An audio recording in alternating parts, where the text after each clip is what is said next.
mais um trechinho, antes de passar a palavra para a Gabriela e para o Hélio. Bolsonaro negou mais uma vez que tenha sido vacinado contra a Covid. Lembramos que em entrevista aqui ao Arena, o ministro da CGU, a Controladoria Geral da União, Vinícius de Carvalho, afirmou que há um registro de vacinação do ex-presidente, mas que ainda está em investigação se esse registro é verdadeiro.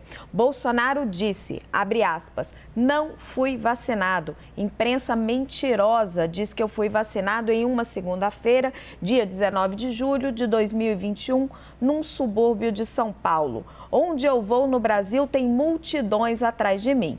Nem no estado de São Paulo eu estava nesse dia. Antes de abrir para o debate, eu só vou ponderar, Bolsonaro estava internado no Hospital Albert Einstein, ele segue nesse dia para Brasília, o registro é na UBS da região do Perus e o que tá também fazendo parte dessa investigação é que, como presidente da República, óbvio, ele poderia ter essa vacina levada até ele da UBS do Perus ao Hospital Albert Einstein e depois o registro ter sido feito na UBS.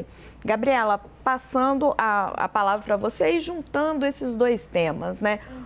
O fato desse questionamento da vacinação, vacinou, não vacinou, e o tema que a Cila e o Joel discutiam, se o governo Jair Bolsonaro, se Bolsonaro acaba perdendo a eleição por erros de comunicação ou por erros de gestão. Olha, acho que a comunicação, infelizmente, era o que mais segurou o governo dele, eu acho. Porque essa disseminação de fake news, essa insistência na mentira, né? Impulsionar ali os extremos, né? Despertar essas emoções nas pessoas. A gente até comentou recentemente o caso lá, agressão a jornalistas, né? Então, isso é o que tem segurado ele. As fake news, as redes sociais, que ele chama de imprensa, mas não é imprensa, né? Que ele fala que querem regulamentar a imprensa. Ele não está falando de imprensa, ele está falando de rede social. Então, na verdade, a comunicação ele é ótimo para despertar emoções e paixões nas pessoas, embora sejam as piores possíveis. Mas isso é o que sustenta ele. Agora, se a gente for falar de projeto, de governo, eu acho que foi um desastre. O que o sustentou foi bom. Os ricos adoraram, porque os ricos ficaram mais ricos e os pobres ficaram mais pobres. Mas, como disse bem o Joel, projetos sociais, né? Durante a pandemia, a má gestão da pandemia e o fato dele insistir em dizer que não foi vacinado e, de alguma forma, pregar esse discurso anti-vacina, né? A cloroquina, sobrou cloroquina à toa para as pessoas, que não era uma cura para as pessoas, sobrou cloroquina à toa para combater a Covid, mas faltou cloroquina para os indígenas, para combater a malária, para combater as doenças para qual ela serve de fato. Então, penso que, espero, né, que as pessoas agora acordem ao verem o que é de volta um governo que vai pela verdade, que vai responder se for bom ou ruim, mas que vai usar os instrumentos oficiais e não somente as redes sociais para propagar mentiras. Hélio, a Gabriela está colocando que os ricos ficaram mais ricos e os pobres ficaram mais pobres no governo Jair Bolsonaro. Realmente os dados demonstram um aumento da desigualdade de renda. Qual que é a sua avaliação do desempenho do governo Bolsonaro? Olha, Raquel, o desempenho, vamos falar de desempenho econômico, né? A gente atravessou uma pandemia seríssima que derrubou o PIB em todos os países do mundo.